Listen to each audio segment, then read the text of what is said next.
Hello everybody, I am Jedi Jack Penguin and welcome to another LEGO Star Wars review. So today we're going to be looking at set number 7151, Sith Infiltrator. This set includes 243 pieces and originally retailed for $29.99 back in the year 1999. Now this is one of the very first LEGO Star Wars sets based off the first prequel movie Star Wars Episode 1, The Phantom Menace. I just recently acquired this set within a bulk haul, which I teased a little bit in my most recent Harry Potter haul video, but I didn't really do it justice. Gotta do another video on that sometime in the future once I'm done picking through those bins. But needless to say, since I got this in a bulk haul, I don't have the original box or instructions to show, so let's just start off by taking a look at our minifigure.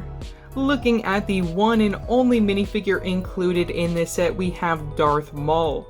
Now this version of Darth Maul also comes within 5 other sets counting this one of those even being a magnet set that released in 2009, so it's crazy to see how long LEGO is actually selling this figure in like this style. We didn't even get an update for Darth Maul till 2011, which is crazy to think about, and even that one has improved since, and we're getting him again in this summer. But either way, looking at his character, we don't get any leg printing for the time period, torso print, which I believe was also used for a few other Sith-like characters. You can remove the hood piece to take a better look at the printing on that.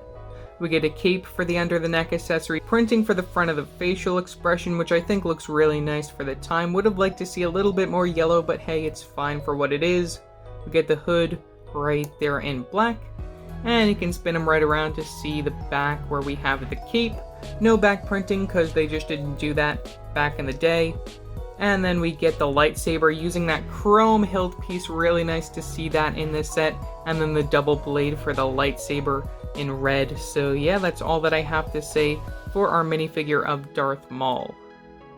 Now looking at the final overall model for Darth Maul's Sith Infiltrator. For the time period, I think it turned out alright. They have definitely improved upon the design, and also the color scheme is outdated with the older light gray, dark gray. Get a little bit of blue in there, which is something that I wasn't really expecting for this set, which is really cool to see them do something different that they don't really do with the newer versions. Adding some random colors in here, you know, just to spice up the older light gray, dark gray, black style that you mostly see for these Star Wars vehicles. So the first thing I wanted to show off was right in here. You can lift this part up using one of those older style hinge pieces where we get a spot to actually place the pieces for Darth Maul's lightsaber if you want to store it in there. And we get 3 of these probe droids. Now these probe droids have the same exact build, where we use the lever on the very top with the black base and the light gray top, and we use one of those plain black minifigure heads, which, you know, is the same exact build that we've been seeing into the future for these types of probe droids, so it's nothing really too special, but it's cool to see them using it all the way back in the day. Closing that back up, we can take a look at the wings over here, which those use some actual hinge pieces from the side, so you can actually adjust those as you see fit. We get some pretend guns, and we get some pretend guns over here, or at least I hope those are pretend guns. You can actually move over here to see that they're actually using the pretend gun piece and the actual gun minifigure accessory piece over there for some reason. We get the same sort of situation going on from this side, where we have the hinge pieces to connect those wings from both the top and the bottom and the pretend gun, which leads all the way to the back right here, which another thing you can actually do here is separate the ship into 2 parts right here using the pin piece connection. It does actually say that you can do that in the description from lego.com all the way back in the day, so I don't know if that's actually accurate. Kind of makes like a TIE fighter. Now, if you look at it like that, I think it's really interesting how you can actually transform this into another set altogether. If you have any stormtroopers or anything, you can just pretend to have this be like Darth Maul's TIE fighter. I think that's really cool that they did that, and of course remove the landing gear from the bottom. You can just plop that right back in. Also, looking at the very top of that area, we get some printed pieces because LEGO used to print stuff on their sets back in the day. We have this printed 2x4 slope piece, and we have this printed 2x2 tile from the very top, that circular style right there.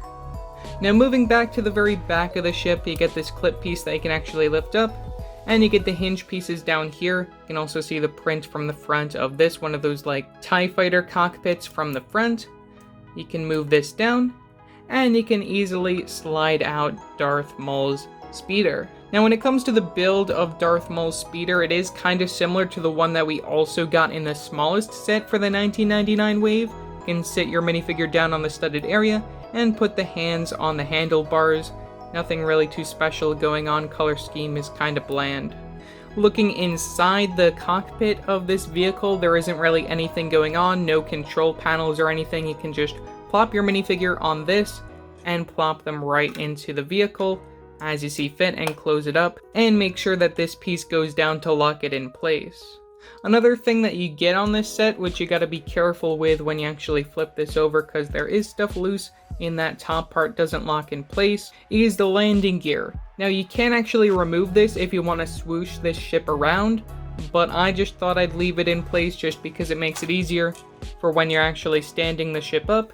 You can see that it works very well to keep it standing, though if you remove it, you go down a complete level and you also have a little bit of an edge going down, more of like a slope going on. And again, you can just swoosh the ship around as you see fit, and you can put the landing gear back in if you want to just have it in a landing position.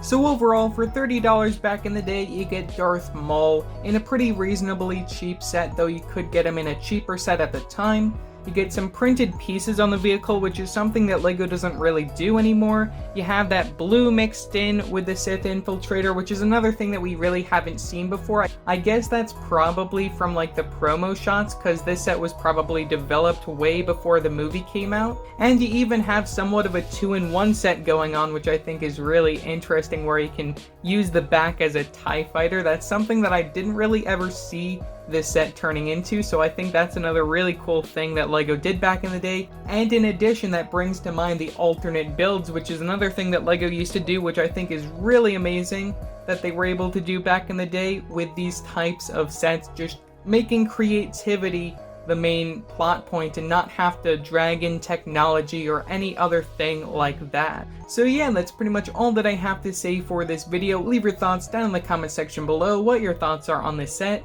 Also remember to like and subscribe and hit that bell icon to know every time I upload a new video. So yeah, that's it for now, and I will see you next time. Bye!